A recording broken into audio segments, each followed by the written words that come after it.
딸 인생 망치지 말고 그냥 꺼져. 네가 돈을 못 벌어오니까 딸이 바람핀 거 아니냐? 장모님이 콧방귀를 뀌며 내뱉은 말이었습니다. 저는 무릎을 꿇고 앉아 있었어요. 20년간 점심 굶어가며 월급 330만 원을 고스란히 갖다 바친 사위한테요. 여러분, 제 마음이 어땠겠습니까? 손이 부들부들 떨렸습니다. 입술을 깨무는데 피 맛이 나더라고요. 20년이 스쳐 지나갔어요. 새벽에 일어나 출근하고 상사한테 욕먹으며 버틴 날들이요. 그들은 몰랐을 겁니다. 제가 그날 밤 이를 악물고 결심한 걸요. 진짜 인생 망하는 게 뭔지 보여주겠다고요. 저도 망가지고 저것들도 망가뜨렸습니다. 후회는 없어요. 그럼 제 이야기를 시작해 보겠습니다. 오늘의 사연을 시작하기 전에 구독과 좋아요를 눌러주시면 감사드리겠습니다. 안녕하세요. 저는 올해 50살 박정수입니다.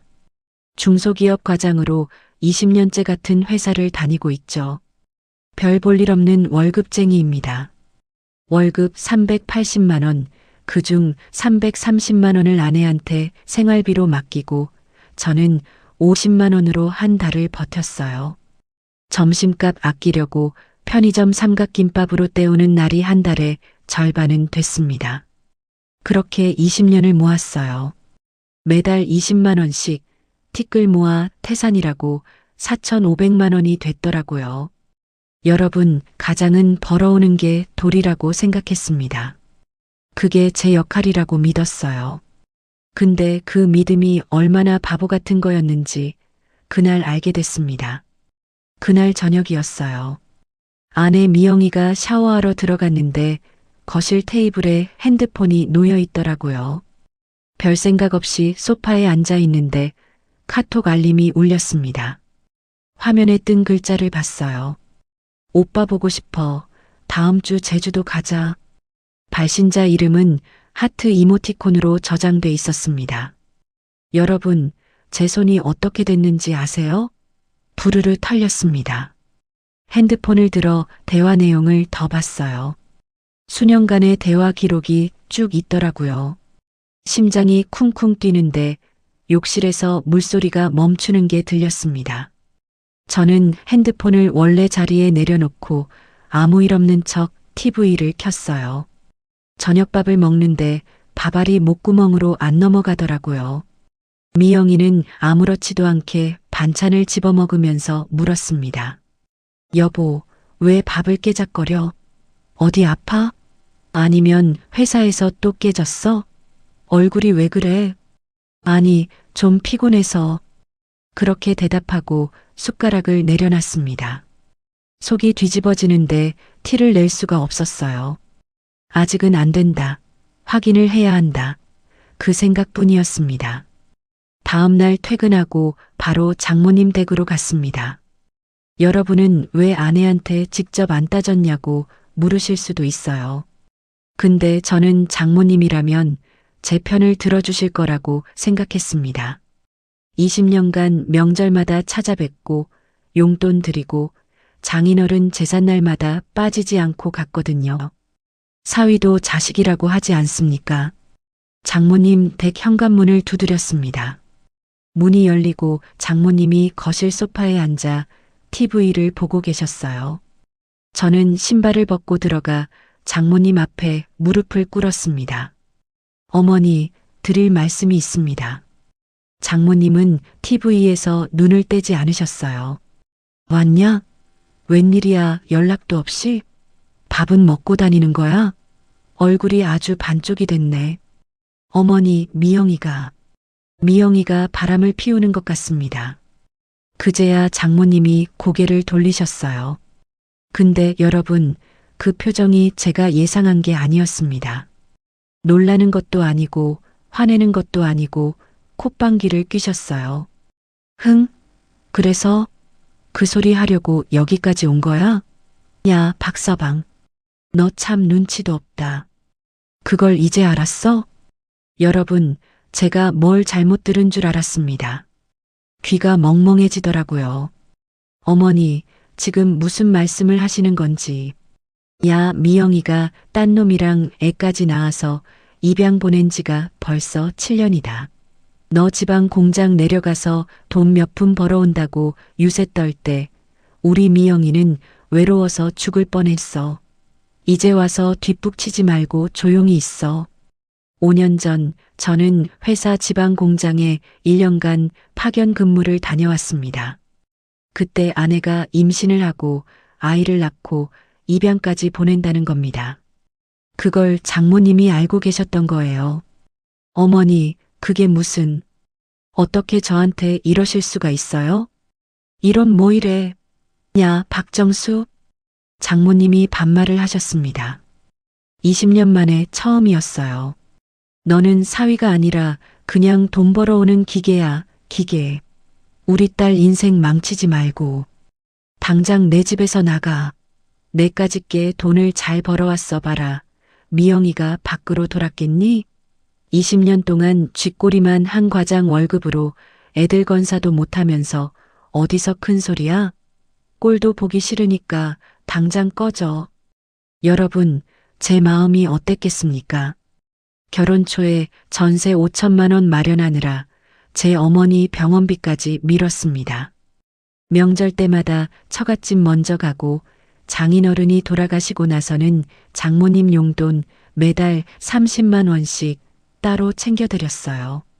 그런데 이게 돌아온 대답입니다. 어머니, 저는 성실하게 살았습니다. 한눈 안 팔고 아내만 바라봤어요. 장모님이 피식 웃으셨습니다. 성실? 지나가던 개가 웃겠다. 요즘 세상에 성실하면 밥이 나와, 떡이 나와. 사위는 백년손님? 웃기고 있네. 사위는 돈 잘 벌 때나 사위지. 너처럼 빌빌대면 그냥 남이야. 아니, 남보다 못한 짐짝이라고. 알아들어? 저는 더 말을 잇지 못했습니다. 입술을 깨물었는데 피 맛이 나더라고요. 무릎에 힘이 풀려서 일어나지도 못하겠는 거예요. 어머니, 그래도 미영이 잘못이. 닥쳐. 내 딸 잘못 아니야. 다 내 무능력 탓이지. 어디서 굴러먹던 뼈다귀 같은 게 와서 행패야.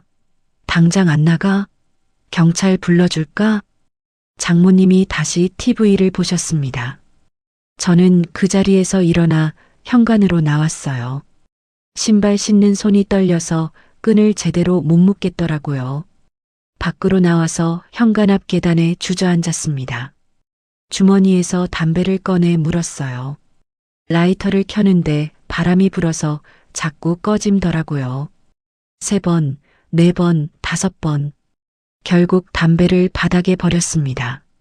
11월 찬바람이 코끝을 스쳤어요. 20년이 스쳐 지나가더라고요. 새벽 5시에 일어나 출근 준비하던 날들, 회식 자리에서 상사한테 욕먹고도 웃으며 버틴 날들, 점심 굶어가며 모은 그 돈. 그게 다 뭐였나 싶었습니다. 여러분, 그 순간 저는 눈물이 안 나오더라고요. 대신 이를 악물었습니다. 이가 갈리는 소리가 제 귀에 들렸어요. 진짜 인생 망하는 게 뭔지 보여주겠다. 저는 계단에서 일어났습니다. 버스 정류장까지 걸어가는데 다리가 후들 걸렸지만 멈추지 않았어요. 버스에 올라타 창밖을 바라봤습니다.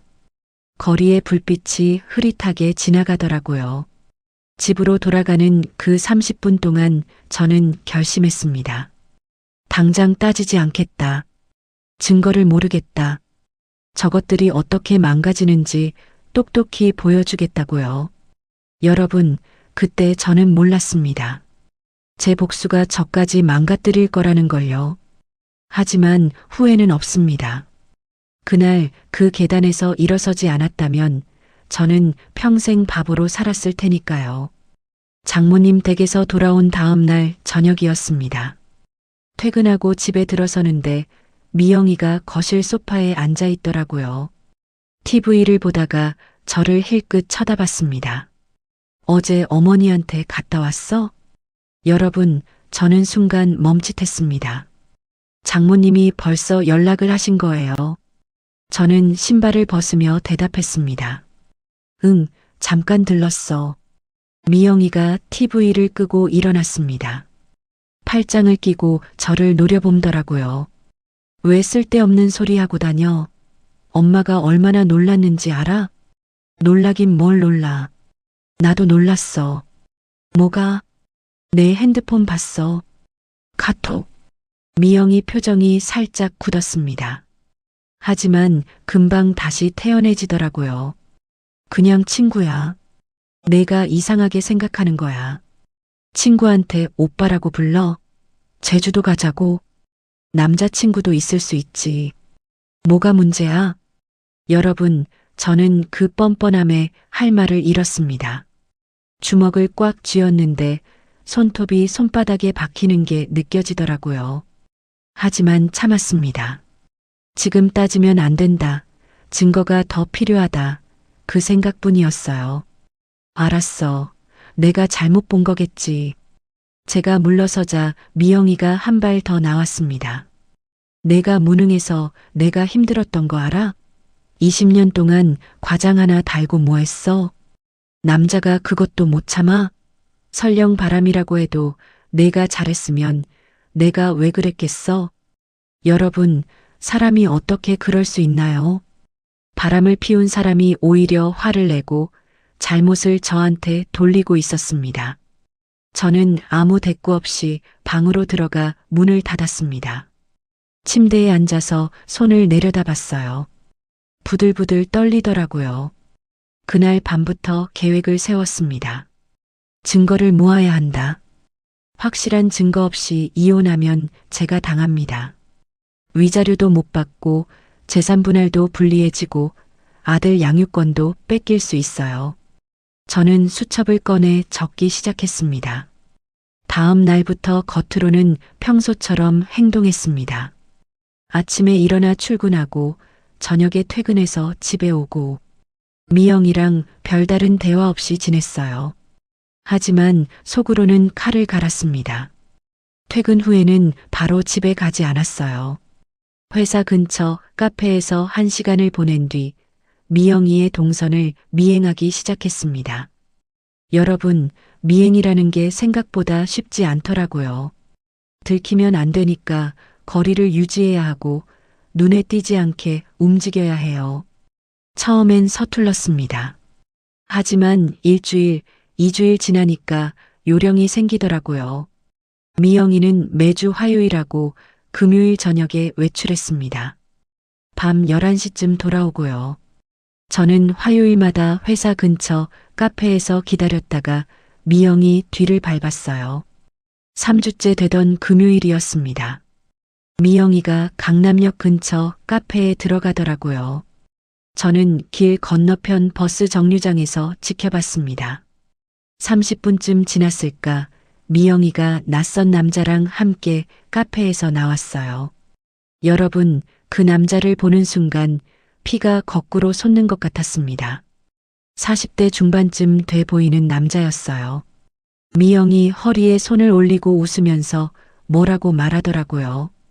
미영이도 깔깔거리며 웃었습니다. 제가 20년간 본 적 없는 표정이었어요. 두 사람이 주차장으로 걸어갔습니다. 검은색 중형 세단 앞에 멈춰서더니 남자가 조수석 문을 열어줬어요. 미영이가 차에 타고 남자가 운전석에 탔습니다. 저는 재빨리 핸드폰을 꺼내 차량 번호를 찍었어요. 손이 떨려서 사진이 흔들렸지만 번호판은 선명하게 나왔습니다. 집으로 돌아와서 수첩에 적었습니다. 날짜, 시간, 장소, 차량 번호. 빳빳한 수첩 종이에 볼펜으로 꾹꾹 눌러 썼어요. 다음 날 점심시간에 고등학교 동창 한철호한테 전화했습니다. 철호는 예전에 사립탐정 일을 했어요. 지금은 그만두고 작은 인쇄소를 운영하고 있지만 그쪽 노하우는 아직 있거든요. 철호야, 나 좀 도와줘. 왜 무슨 일이야? 미영이가 바람났어. 전화기 너머로 철호가 한숨 쉬는 소리가 들렸습니다. 확실해? 어제 다른 남자랑 같이 있는 거 봤어. 차 번호도 찍었어. 잠깐, 일단 만나서 얘기하자. 그날 저녁 철호를 만났습니다. 회사 근처 포장마차에서 소주를 앞에 놓고 마주 앉았어요. 저는 그동안 있었던 일을 다 털어놨습니다. 핸드폰 카톡 본 것, 장모님한테 갔다가 들은 말, 어젯밤 미행한 것까지. 철호가 소주잔을 내려놓으며 말했습니다.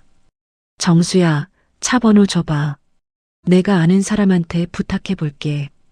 고마워. 근데 지금 당장 따지면 안 돼. 증거가 곧 복수의 칼날이야. 서두르지 말고 더 모아. 알아, 나도 그러려고. 그리고 하나 더. 상간남이 접촉할 수도 있어. 항상 핸드폰 녹음 앱 켜놔. 알았지? 저는 고개를 끄덕였습니다. 철호가 제 어깨를 툭 쳤어요. 나도 10년 전에 당했잖아. 그때 증거 없어서 개고생했어. 너는 그러지 마. 여러분, 철호도 아내 외도로 이혼한 적이 있습니다. 그래서 제 마음을 누구보다 잘 알더라고요. 그날 밤 저는 핸드폰에 녹음 앱을 깔았습니다. 집에서도 밖에서도 항상 녹음 준비를 해뒀어요. 3일 후 철호한테 연락이 왔습니다. 정수야, 차 주인 나왔어. 최동훈, 44세, 보험 설계사야. 최동훈, 주소는 분당이야. 더 자세한 건 만나서 얘기해 줄게. 저는 그 이름을 수첩에 적었습니다. 최동훈. 볼펜으로 꾹꾹 눌러서 3번이나 썼어요. 손에 힘이 들어가서 종이가 찢어질 것 같더라고요. 그 후로 저는 미영이 통장 내역을 확인하기로 했습니다. 집 안 서랍을 뒤졌어요. 미영이가 출근한 사이 안방 화장대 서랍을 열었습니다. 화장품 밑에 통장 사본이 있더라고요. 통장 내역을 훑어봤습니다. 매달 같은 계좌로 80만 원씩 이체된 게 보였어요. 수년간 꾸준히요. 예금주 이름을 확인했습니다. 최동훈. 그 이름이었습니다. 여러분, 제 마음이 어땠겠습니까? 월급 330만 원을 맡겼는데 그중 80만 원이 다른 남자한테 갔던 겁니다. 한 달에 80만 원이면 1년에 960만 원이에요. 10년이면 거의 1억입니다. 제가 점심 굶어가며 모은 그 돈이 그놈한테 갔던 거예요. 저는 통장 사본을 복사해뒀습니다. 편의점 복사기에서 복사하는데 손이 떨려서 종이가 삐뚤어지더라고요. 그래도 꾹 참고 복사본을 챙겼습니다. 집으로 돌아와서 USB에 저장했습니다. 미행 중 찍은 사진 17장, 차량 번호 사진, 통장 사본 스캔본. 그 USB를 회사 사물함 깊숙이 숨겨뒀어요. 여러분, 그때 저는 매일 밤 천장을 보며 생각했습니다. 20년이 뭐였나? 새벽에 일어나 출근 준비하고 회식 자리에서 상사한테 굽신거리고 명절마다 처갓집 먼저 가고 그게 다 뭐였나 싶었어요. 하지만 무너지지 않았습니다. 이를 악물었어요. 증거를 더 모아야 한다. 저놈들 끝장낼 때까지 버텨야 한다. 복수의 칼날을 갈았습니다. 하나씩 천천히 확실하게. 증거를 모으기 시작한 지 3개월이 지났습니다. USB에는 사진이 17장 쌓였어요. 미영이랑 최동훈이 함께 카페에서 나오는 장면, 식당에 들어가는 장면, 차에 타는 장면, 날짜별로 정리해뒀습니다. 그해 금요일 저녁이었어요. 저는 평소처럼 미영이를 미행했습니다. 미영이가 강남역에서 최동훈을 만났고 둘이 차에 탔어요. 저는 택시를 잡아타고 그 차를 따라갔습니다. 기사님, 저 앞에 검은색 세단 보이시죠? 저 차 따라가 주세요. 기사님이 백미러로 저를 힐끗 보시더라고요. 아마 수상하다고 생각하셨겠죠. 하지만 아무 말 없이 차를 몰았습니다. 차는 분당 쪽으로 향했어요. 한 오피스텔 지하 주차장으로 들어가더라고요. 저는 택시에서 내려 오피스텔 앞에 섰습니다. 입구를 핸드폰으로 촬영했어요. 손이 떨렸지만 꾹 참았습니다. 2시간을 기다렸습니다. 11월 밤바람이 코끝을 찔렀어요. 담배를 2갑이나 피웠습니다. 드디어 미영이랑 최동훈이 함께 나왔어요. 저는 재빨리 핸드폰을 들어 촬영했습니다. 그 순간 미영이랑 눈이 마주쳤습니다. 여러분, 그때 미영이 표정을 평생 못 잊을 겁니다. 놀란 게 아니라 굳어버린 거예요. 마치 얼음이 된 것처럼요. 최동훈은 상황을 파악하더니 재빨리 차에 타서 도망치듯 떠났습니다. 미영이가 저한테 성큼성큼 걸어왔어요. 미쳤어? 뭐 하는 거야?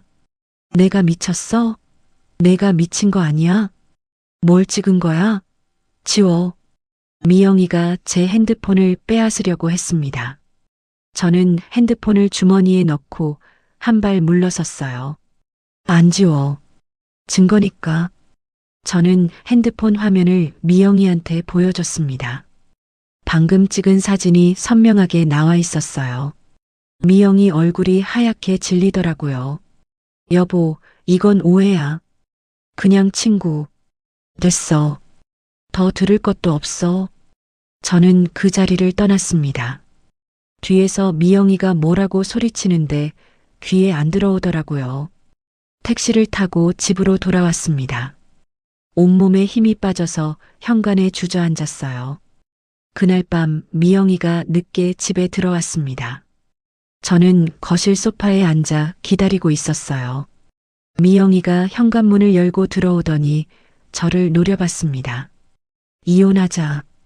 미영이가 먼저 말했어요. 뭐? 어차피 끝난 거야. 깔끔하게 정리하자.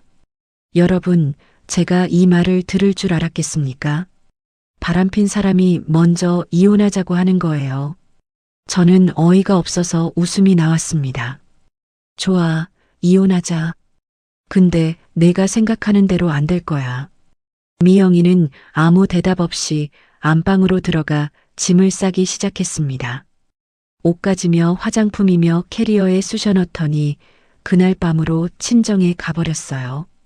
일주일 후 내용 증명이 도착했습니다. 아내 측 변호사가 보낸 이혼 소송 서류였어요. 저는 봉투를 뜯으며 손이 떨렸습니다. 서류를 읽어봤어요. 남편의 경제적 무능력과 정서적 학대로 인한 파탄. 여러분, 제 눈을 의심했습니다. 경제적 무능력? 20년간 월급 330만 원을 고스란히 갖다 바쳤는데요. 정서적 학대? 제가 언제 손찌검 한번, 소리 한번 지른 적이 있습니까? 서류에는 위자료 5천만 원과 재산 분할 60%를 요구한다고 적혀 있었습니다. 공동명의 아파트 시가가 4억 원이고 대출이 1억 5천만 원 있으니까 실질 자산이 2억 5천만 원이에요. 그중 60%면 1억 5천만 원입니다. 거기다 위자료 5천만 원까지 합치면 2억이에요. 저는 서류를 테이블에 내려놓고 머리를 감싸쥐었습니다. 바람핀 사람이 저한테 돈을 달라고 하는 거예요. 세상에 이런 일이 어디 있습니까? 며칠 후 아내 측 변호사한테 연락이 왔습니다. 박정수 씨 소송 기간 중 별거가 필요합니다. 현재 거주 중인 아파트에서 나가주셔야 합니다. 제가요? 제 집인데요? 공동명의이고 의뢰인 측에서 거주 중이니 원활한 소송 진행을 위해 협조해 주십시오. 여러분, 기가 막혔습니다. 바람핀 사람이 집에 살고 바람 안 핀 사람이 쫓겨나야 한다니요. 하지만 변호사 말로는 소송 중에 다투면 불리해질 수 있다고 하더라고요. 저는 이를 악물고 원룸을 알아봤습니다. 회사 근처 보증금 1천만 원짜리 원룸을 계약했어요. 비상금 통장에서 보증금 1천만 원과 이사 비용 200만 원을 인출했습니다. 남은 비상금은 3,300만 원. 20년간 모은 돈이 순식간에 줄어들었어요. 이사하는 날이었습니다. 저는 옷가지며 세면도 구며 상자에 담고 있었어요. 그때 현관문이 열리더니 아들 준호가 들어왔습니다. 학교 끝나고 온 거예요. 아빠, 왜 짐 싸? 준호가 물었습니다. 저는 포장 테이프를 붙이던 손을 멈추고 준호를 바라봤어요. 엄마랑 잠깐 떨어져 있어야 할 것 같아. 왜? 어른들 일이야. 준호는 신경 쓰지 마. 준호는 아무 말 없이 저를 바라보더니 자기 방으로 들어가 버렸습니다. 문 닫히는 소리가 쾅 하고 울렸어요. 여러분, 그 소리가 제 가슴에 박히는 것 같았습니다. 원룸으로 이사한 후 저는 양육권만이라도 가져가겠다고 결심했습니다. 재산은 뺏겨도 아들은 지켜야겠다고 생각했어요.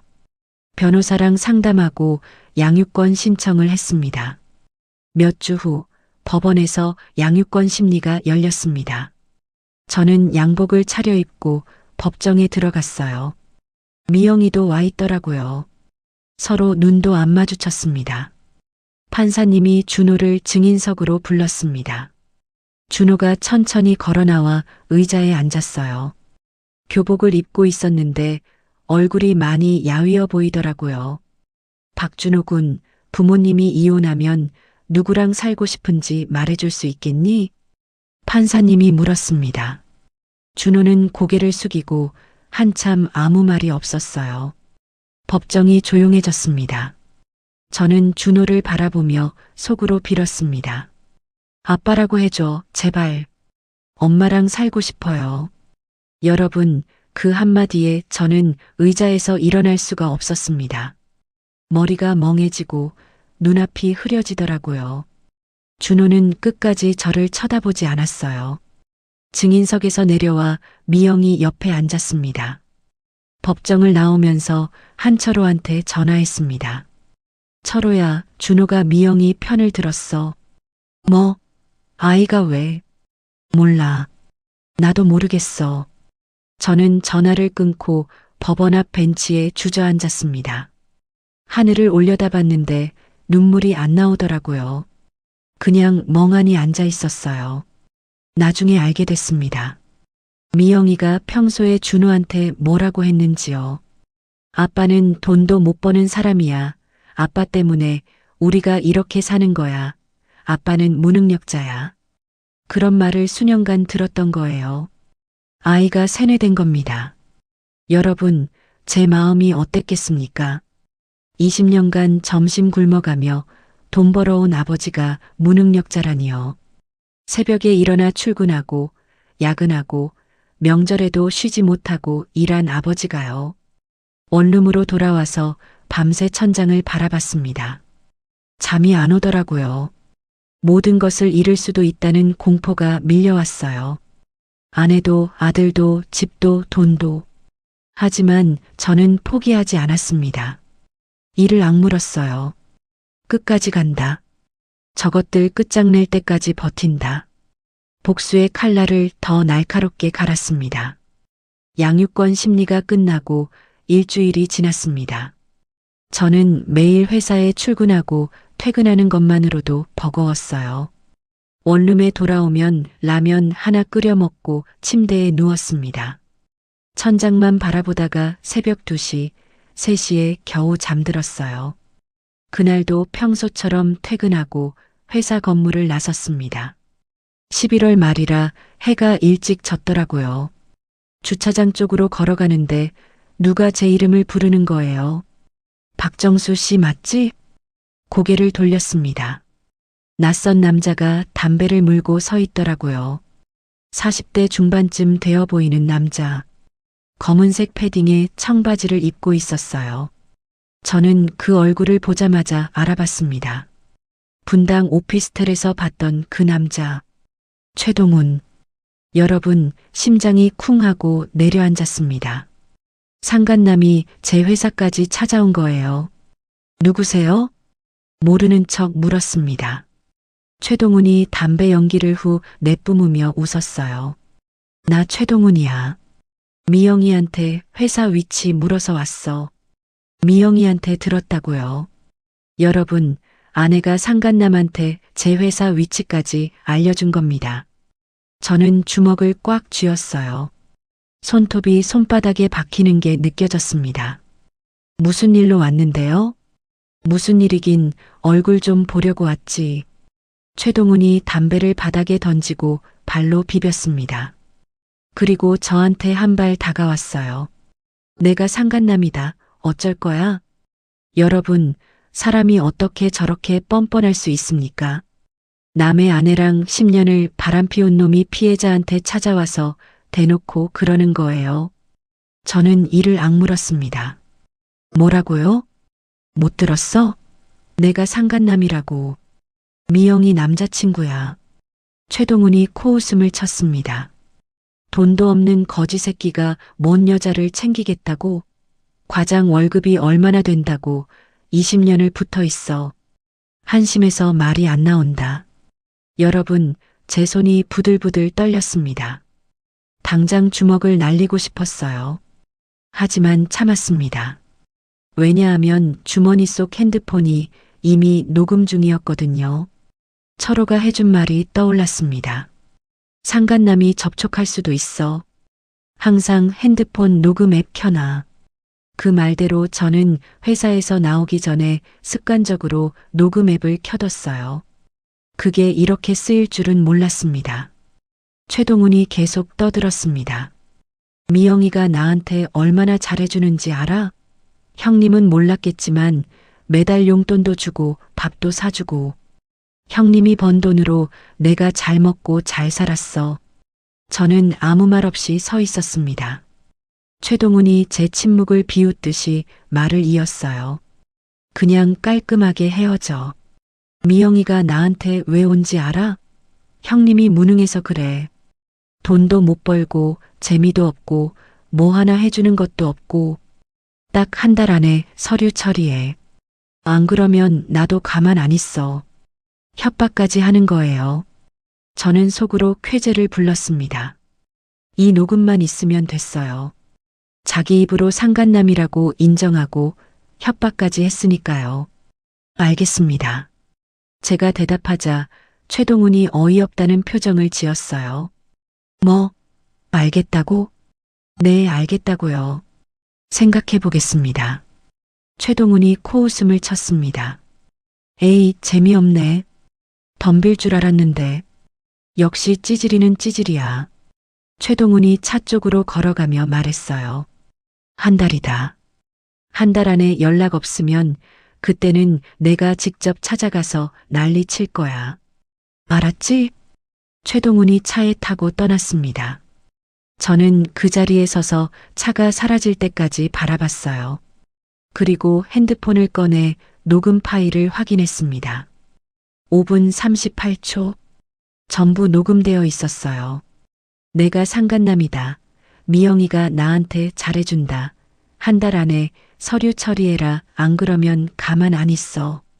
전부 다요. 여러분, 그 순간 저는 이겼다고 생각했습니다. 이 녹음 하나면 법정에서 뒤집을 수 있어요. 상간남이 자기 입으로 외도를 인정했으니까요. 그날 밤 철호한테 녹음 파일을 보냈습니다. 철호가 듣더니 전화를 걸어왔어요. 정수야, 이거면 된다. 자기 입으로 상간 인정하고 협박까지 했으니 법정에서 안 먹힐 리가 없어. 그치?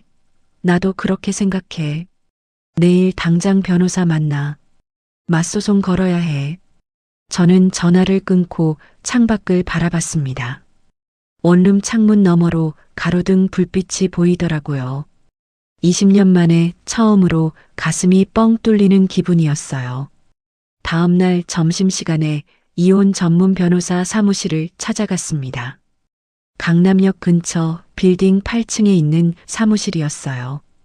변호사님이 제 얘기를 듣고 녹음 파일을 들으시더니 고개를 끄덕였습니다. 이 정도면 충분합니다. 맞소송 들어가시죠. 비용이 얼마나 들까요? 상담비 30만 원, 착수금 1,500만 원입니다. 여러분, 1,500만 원이 적은 돈이 아니죠. 하지만 저는 망설이지 않았습니다. 비상금 통장에서 30만 원과 1,500만 원을 인출했어요. 남은 비상금은 1,800만 원. 20년간 모은 돈이 절반 넘게 줄었습니다. 변호사님과 맞소송 내용을 정리했습니다. 상간남 최동훈에 대한 위자료 청구, 아내 이미영의 재산 은닉 및 외도에 대한 손해배상 청구. 녹취록이 결정적 증거가 될 거라고 하셨어요. 박정수 씨, 이 녹취록 하나면 상간남은 빠져나갈 수 없습니다. 자기 입으로 인정했으니까요. 감사합니다. 저는 변호사 사무실을 나오며 핸드폰을 꺼냈습니다. 녹음 파일을 다시 한번 재생했어요. 내가 상간남이다. 어쩔 거야? 그 목소리가 귀에 울렸습니다.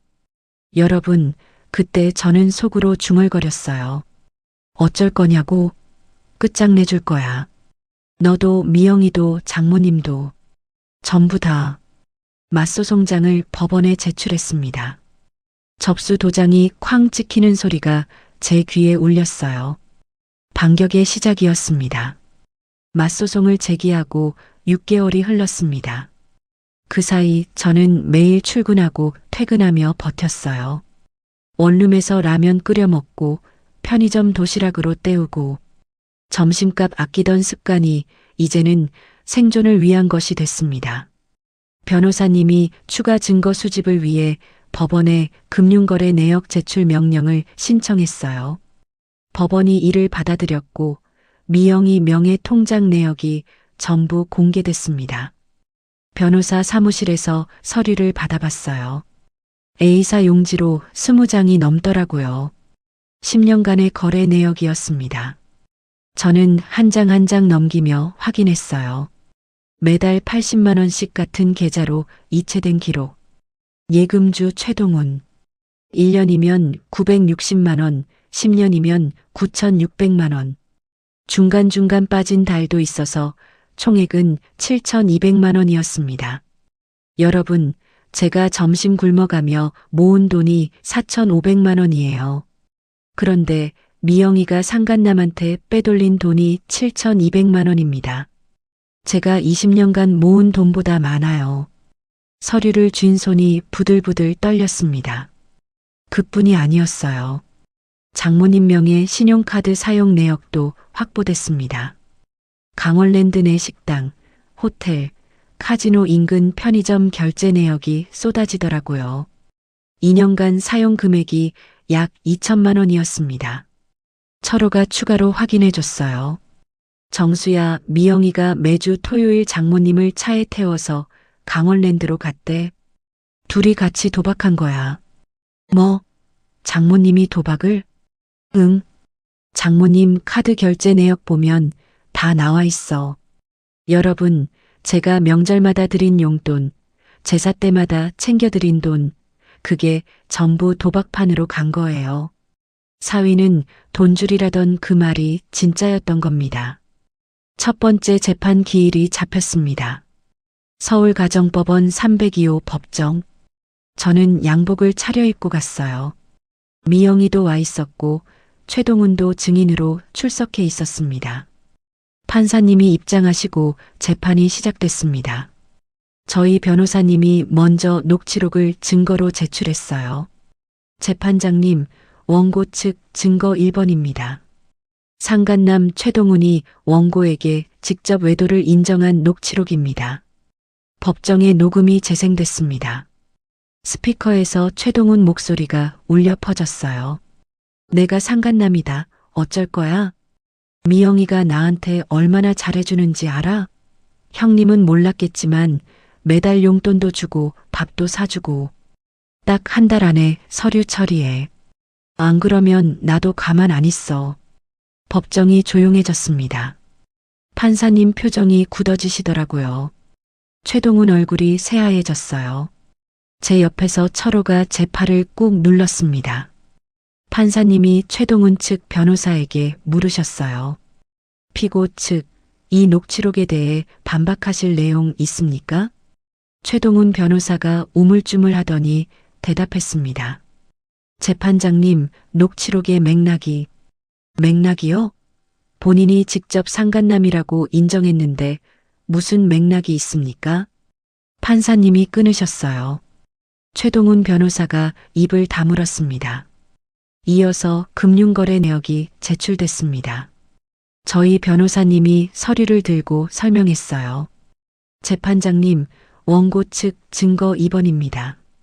피고 이미영이 10년간 상간남 최동훈 명의 계좌로 이체한 내역입니다. 총액 7,200만 원입니다. 7,200만 원이요? 판사님이 되물으셨습니다. 네, 재판장님. 매달 80만 원씩 10년간 이체했습니다. 원고의 월급에서 빼돌린 금액입니다. 판사님이 미영이 측 변호사를 바라보셨어요. 피고 측, 이 이체 내역에 대해 해명하십시오. 미영이 변호사가 일어났습니다. 재판장님, 이 금액은 생활비 명목이었습니다. 생활비요? 상간남 개인 계좌로 생활비를 보냈다는 겁니까? 그게 미영이 변호사가 말을 잇지 못했습니다. 판사님이 고개를 저으셨어요. 마지막으로 장모님 카드 사용 내역이 제출됐습니다. 재판장님, 원고 측 증거 3번입니다. 피고 이미영의 모친 김말자 명의 신용카드 사용 내역입니다. 강원랜드 내 식당, 호텔, 편의점 결제 내역으로 2년간 약 2천만 원이 사용됐습니다. 강원랜드요? 네, 재판장님. 피고 이미영이 매주 토요일 모친을 차로 태워다 주며 함께 도박을 했습니다. 이 도박 자금의 일부는 원고의 월급에서 빼돌린 돈에서 나온 것으로 추정됩니다. 판사님이 안경을 벗고 이마를 문지르셨어요. 법정안이 술렁거렸습니다. 2주 후 두 번째 재판 기일에 판결이 선고됐습니다. 저는 법정에 앉아 판사님 말씀을 기다렸어요. 심장이 쿵쿵 뛰더라고요. 선고하겠습니다. 판사님이 서류를 들고 읽으셨어요. 피고 최동훈은 원고 박정수에게 위자료 3천만 원을 지급하라. 저는 두 손을 꽉 쥐었습니다. 피고 이미영은 유책 배우자로 인정하며 원고에 대한 위자료 청구를 기각한다. 재산 분할은 원고 60%, 피고 40%로 결정한다. 여러분 들으셨습니까? 미영이가 유책 배우자로 인정됐어요. 위자료 5천만 원 청구는 기각됐고 재산 분할도 제가 60%를 받게 됐습니다. 공동명의 아파트가 시가 4억 원이고 대출이 1억 5천만 원이니까 실질 자산이 2억 5천만 원이에요. 제가 60%면 1억 5천만 원. 거기에 상간남한테 받을 위자료 3천만 원까지 합치면 1억 8천만 원입니다. 법정을 나서는데 다리에 힘이 풀리더라고요. 철호가 제 어깨를 잡아줬습니다. 정수야, 이겼어. 일단 첫 고비는 넘겼어. 응, 고마워. 내 덕분이야. 철호가 제 등을 툭 쳤어요. 근데 조심해. 저놈들이 가만 있겠냐. 궁지에 몰린 놈이 제일 위험해. 저도 알고 있었습니다. 법정에서 최동훈이 저를 노려보던 눈빛이 떠올랐어요. 이가 갈리는 표정이었습니다. 판결 후 법정 밖에서 최동훈이 저한테 다가왔어요. 미영이가 뒤에서 팔을 잡았는데 뿌리치더라고요. 두고 보자. 최동훈이 제 귀에 대고 그렇게 말하고 떠났습니다. 여러분, 그 목소리가 아직도 귀에 남아 있어요. 낮고 차가운 목소리. 저는 그때 알았습니다. 이게 끝이 아니라는 걸요. 판결이 나고 한 달이 지났습니다. 저는 매일 출근하며 버텼어요. 위자료 3천만 원이랑 재산분할금 받으면 새 출발할 수 있겠다. 그 생각으로 하루하루를 견뎠습니다. 그런데 어느 날부터 회사 분위기가 이상해지더라고요. 점심시간이었습니다. 평소처럼 같은 팀 막내 김대리한테 말을 걸었어요. 대리님, 점심 뭐 먹을까? 앞에 새로 생긴 국밥집 가볼까? 김대리가 눈을 피하더라고요. 아, 과장님. 저 오늘 약속이 있어서요. 약속? 누구랑? 그냥 친구요. 김대리가 후다닥 자리를 피했습니다. 여러분, 그 뒷모습을 보는데 뭔가 이상하다는 느낌이 들었어요. 다음 날도 마찬가지였습니다. 복도에서 영업팀 박 차장을 마주쳤는데 눈을 피하더라고요. 회의실 앞을 지나가는데 안에서 대화하던 사람들이 갑자기 입을 다물었어요. 제가 지나가니까요. 3일 후 같은 팀 후배 이주임이 조심스럽게 다가왔습니다. 주변을 두리번거리더니 작은 목소리로 말했어요. 과장님, 요즘 이상한 소문 돌아요. 소문? 무슨 소문? 과장님이 회사 돈 횡령했다는 얘기요. 그리고 이주임이 말을 멈췄습니다. 그리고 뭐? 집에서 와이프 때린다는 얘기도요. 여러분, 제 귀를 의심했습니다. 횡령? 폭행? 제가 언제 회사 돈에 손댄 적이 있습니까? 20년간 영수증 한 장 허투루 처리 안 했어요. 아내한테 손찌검은커녕 소리 한 번 지른 적 없습니다. 누가 그런 소리를 해? 모르겠어요. 그냥 어디선가 퍼진 것 같아요. 인사팀에서도 알고 있는 것 같던데. 이주임이 슬쩍 자리를 피했습니다. 저는 책상에 앉아 머리를 감싸쥐었어요. 누가 그런 소문을 퍼뜨렸는지 바로 알 수 있었습니다. 최동훈. 법정에서 두고 보자라고 했던 그놈이에요. 그날 오후 인사팀에서 연락이 왔습니다. 박정수 과장님, 잠깐 올라와 주시겠습니까? 인사팀장실에 들어갔습니다. 김 팀장이 책상에 앉아 있었고 그 앞에 서류가 놓여 있더라고요. 앉으세요. 저는 의자에 앉았습니다. 김 팀장이 서류를 한 장 집어들었어요. 과장님, 회사에 익명 제보가 들어왔습니다. 제보요? 네.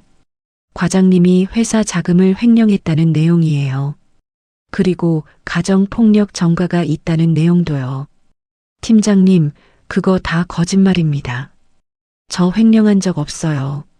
폭력 전과도 없고요. 물론 확인은 해봐야죠. 하지만 제보가 들어온 이상 조사를 안 할 수가 없습니다. 김 팀장이 한숨을 쉬었어요. 당장 징계를 내리진 않겠습니다. 하지만 조사 기간 동안 주요 프로젝트에서는 빠져주세요. 여러분, 20년간 성실하게 일해온 회사에서 이런 말을 듣는 기분이 어떻겠습니까? 억울해서 눈앞이 캄캄하더라고요. 하지만 소리 지르면 더 불리해질 것 같아서 참았습니다. 알겠습니다. 그날 이후로 출근이 지옥이 됐어요. 회의에 불려가지 않고 중요한 메일 참조에서 빠지고 점심시간에 혼자 밥 먹었습니다. 사람들이 저를 피하더라고요. 20년간 같이 일한 동료들이요. 2주 후 철호한테 전화가 왔습니다. 목소리가 급하더라고요. 정수야, 준호가 학교에서 문제가 생겼대. 뭐? 준호가? 인터넷에 영상이 퍼지고 있어. 내가 상간남한테 욕먹는 영상. 여러분, 머리가 멍해졌습니다. 무슨 영상이냐고요? 그 영상이 뭔데? 최동훈이 내 회사 앞에서 거지 새끼 상간남이다 어쩔 거냐 했잖아.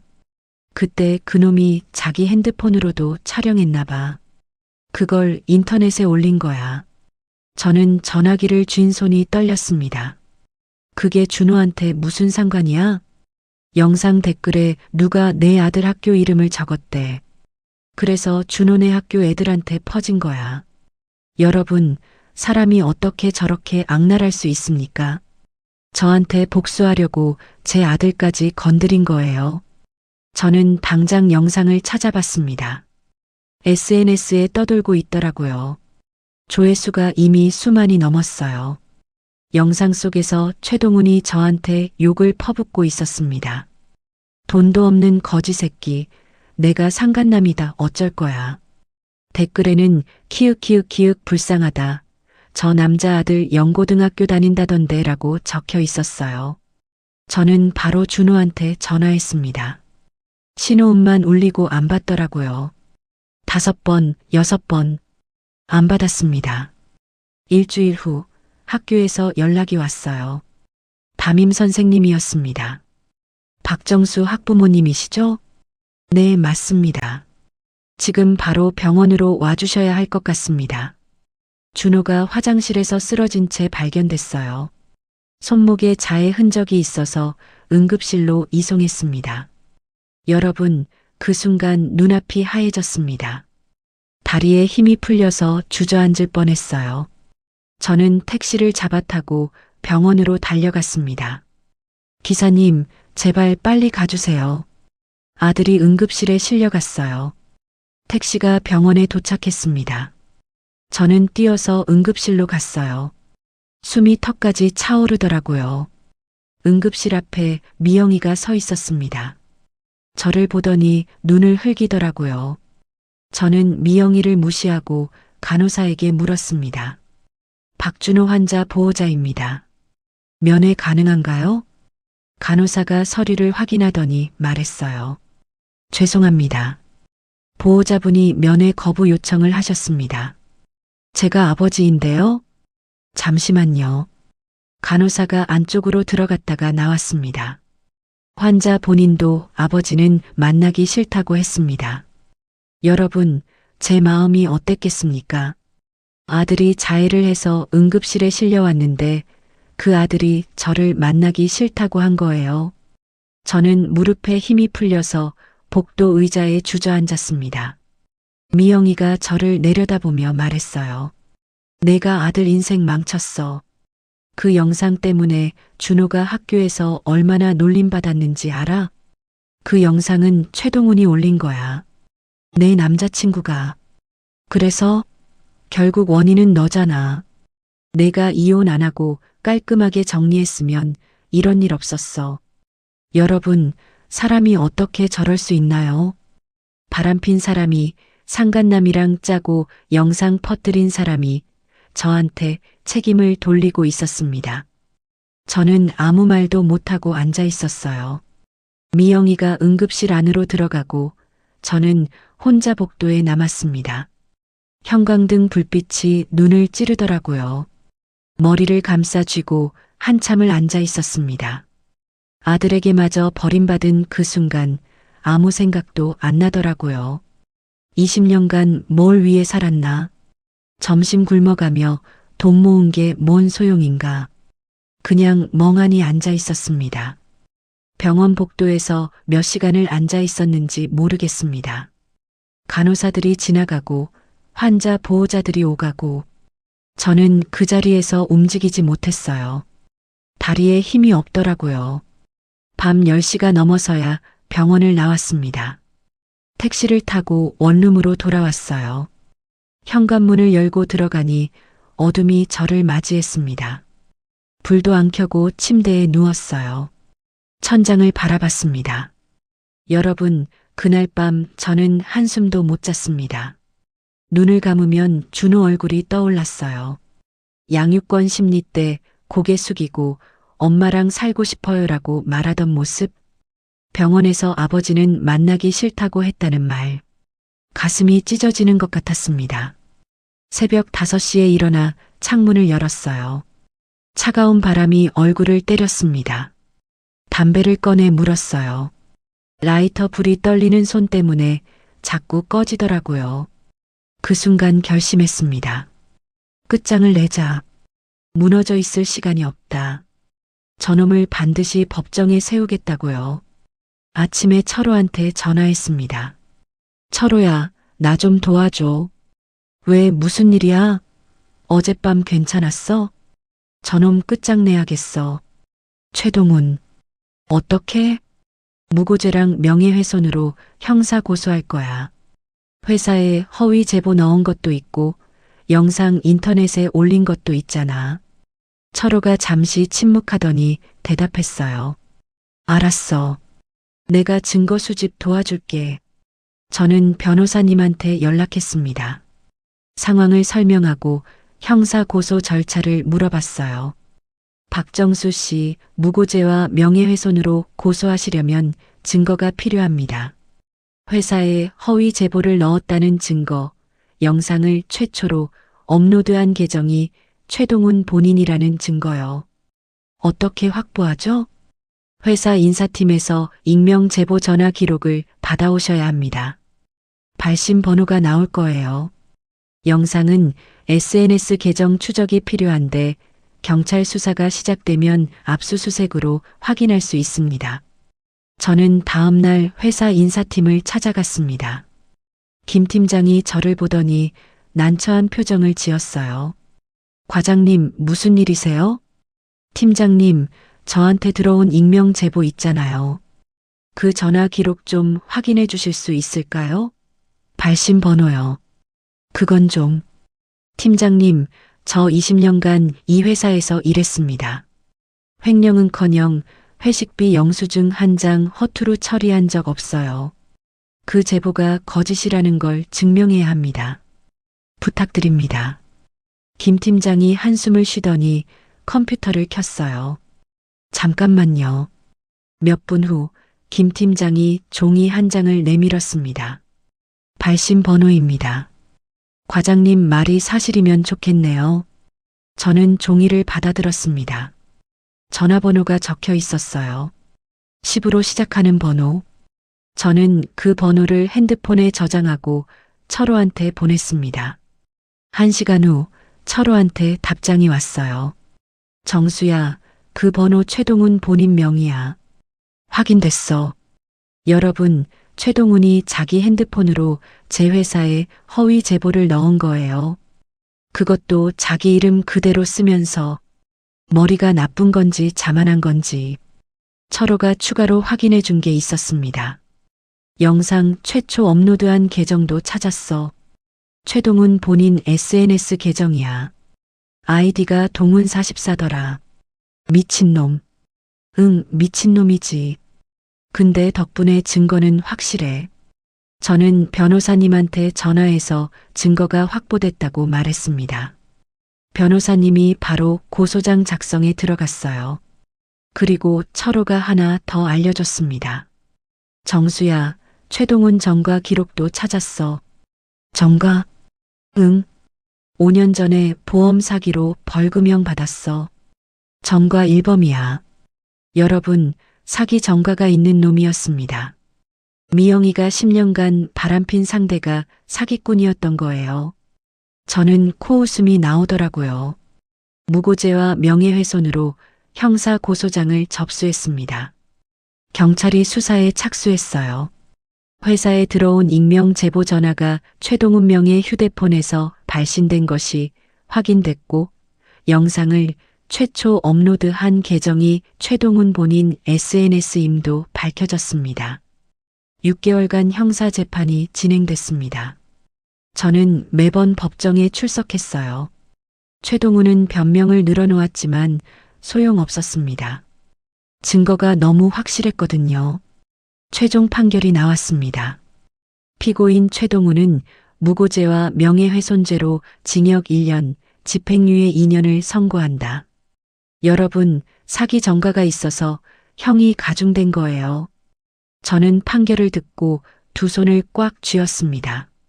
민사재판에서도 결과가 나왔습니다. 미영이는 위자료 반환 판결을 받았고 재산 분할해서 완전히 패소했어요. 장모님도 증여세 추징 3,500만 원 판결을 받았습니다. 미영이가 보낸 돈 중 일부가 증여로 간주된 거예요. 모든 법적 절차가 끝났습니다. 저는 이겼어요. 하지만 가슴 한쪽이 텅 비어 있는 느낌이었습니다. 준호 생각이 나더라고요. 병원에서 아버지를 만나기 싫다고 했던 그 말이요. 원룸으로 돌아와서 서랍을 열었습니다. USB가 있었어요. 3개월간 미행하며 찍었던 미영이랑 최동훈의 미래 사진 17장이 저장된 USB. 여러분, 저는 그 순간 결심했습니다. 아직 끝난 게 아니다. 법적으로는 이겼지만 그걸로는 부족하다고요. 다음 날 사진을 인화했습니다. A4 크기로 17장 전부. 사진 밑에 글을 적었어요. 최동훈 팀장이 유부녀랑 10년간 바람핀 사진입니다. 최동훈이 일하는 보험회사를 찾아갔습니다. 점심시간이었어요. 직원들이 나오는 출입구 앞에 섰습니다. 사람들이 나오기 시작하자 사진을 뿌렸어요. 종이가 바람에 날리며 흩어졌습니다. 지나가던 직원들이 사진을 주워봤어요. 웅성거리는 소리가 들렸습니다. 다음 날은 미영이가 파트타임으로 일하는 대형마트 앞에 갔습니다. 똑같이 사진을 뿌렸어요. 마트 입구에서 장 보러 나온 아줌마들이 사진을 보며 수군거렸습니다. 그리고 미영이한테 문자를 보냈습니다. 이게 끝이 아니야. 사진 더 있어. 두고 봐. 여러분, 제가 미쳤던 걸까요? 복수에 눈이 멀었던 걸까요? 그 순간에는 아무 생각이 안 났어요. 그냥 저것들이 망가지는 걸 보고 싶었습니다. 저처럼 바닥까지 떨어지는 걸 보고 싶었어요. 사진을 다 뿌리고 집으로 돌아왔습니다. 원룸 침대에 누워 천장을 바라봤어요. 후회가 밀려올 줄 알았는데 이상하게 아무 감정이 없더라고요. 그냥 텅 빈 느낌이었습니다. 사진을 뿌리고 일주일이 지났습니다. 저는 매일 원룸에서 라면 끓여 먹고 TV 보다가 잠들었어요. 회사에서는 여전히 사람들이 저를 피했고 저도 굳이 말을 걸지 않았습니다. 그날 저녁이었어요. 핸드폰에 모르는 번호로 전화가 왔습니다. 박정수 씨 맞으시죠? 네, 맞습니다. 서초경찰서 수사과입니다. 내일 오전 10시까지 출석해 주셔야 합니다. 정보통신망법 위반 혐의로 고소가 들어왔습니다. 여러분, 예상은 했습니다. 사진 뿌리고 협박 문자까지 보냈으니까요. 하지만 막상 전화를 받으니 손이 떨리더라고요. 다음 날 경찰서에 출석했습니다. 조사실에서 형사님이 서류를 내밀었어요. 박정수 씨, 이미영 씨가 고소했습니다. 정보통신망법 위반, 그러니까 사진 유포와 협박 문자요. 사실입니까? 저는 고개를 끄덕였습니다. 네, 제가 했습니다. 왜 그러셨습니까? 복수하고 싶었습니다. 그 여자가 10년간 바람 피우고 상간남이 제 아들 인생까지 망쳤어요. 법적으로 이겼는데도 분이 안 풀렸습니다. 형사님이 한숨을 쉬셨어요. 심정은 이해합니다만 법은 법입니다. 조서 작성하겠습니다. 조사가 끝나고 집으로 돌아왔습니다. 변호사님한테 전화해서 상황을 알렸어요. 박정수 씨 사진 유포는 정보통신망법 위반입니다. 거기에 협박 문자까지 보내셨으니 가중처벌 사유가 됩니다. 어느 정도 나올까요? 반복 유포에 협박성 메시지까지 있으니까 징역형은 나올 겁니다. 다만 초범이시고 피해자 측 잘못도 인정된 상황이니 집행유예는 받으실 수 있을 거예요. 3개월 후 재판이 열렸습니다. 저는 법정에 섰어요. 판사님이 서류를 보시며 물으셨습니다. 피고인, 사진 유포와 협박 문자 발송 사실을 인정합니까? 네, 인정합니다. 왜 그런 행동을 했습니까? 저는 잠시 입술을 깨물었습니다. 그리고 대답했어요.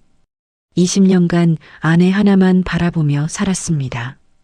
점심 굶어가며 돈 모아서 생활비로 갖다 바쳤어요. 그런데 그 돈이 상간남한테 갔습니다. 7,200만 원이요. 장모님은 그 돈으로 도박하러 다녔고요. 아들은 상간남이 올린 영상 때문에 학교에서 왕따 당하고 자해까지 했습니다. 제가 병원에 갔는데 아들이 저를 만나기 싫대요. 법정이 조용해졌습니다. 법적으로는 이겼습니다. 상간남은 집행유예 받았고 아내는 재산 분할해서 졌어요. 그런데 분이 안 풀렸습니다. 저만 억울하고 저만 망가진 것 같았어요. 그래서 저것들도 망가뜨리고 싶었습니다. 판사님이 잠시 저를 바라보셨어요. 그리고 판결문을 읽으셨습니다. 피고인 박정수는 정보통신망법 위반으로 징역 8개월, 집행유예 2년을 선고한다. 벌금 500만 원, 사회봉사 200시간을 명한다. 여러분, 실형은 면했습니다. 하지만 정가자가 된 거예요. 50년 살면서 처음으로 정가가 생겼습니다.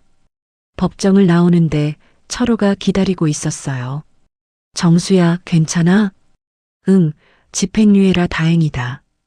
그래, 실형 안 받은 거 다행이야. 철호가 제 어깨를 툭 쳤습니다. 저는 쓴웃음을 지었어요. 판결 후 일주일 뒤 회사에서 연락이 왔습니다. 인사팀 김 팀장이었어요. 과장님, 죄송하지만 권고사직 통보드립니다.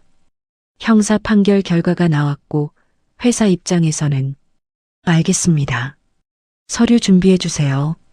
20년간 다닌 회사였습니다. 신입사원으로 들어와서 대리, 과장까지 야근하고 회식하고 상사한테 욕먹으며 버틴 20년이에요. 그게 전화 한 통으로 끝났습니다. 퇴직금은 2,800만 원이었어요. 20년 일한 대가치고는 적더라고요. 하지만 따질 힘도 없었습니다. 비상금 통장 잔액을 확인했습니다.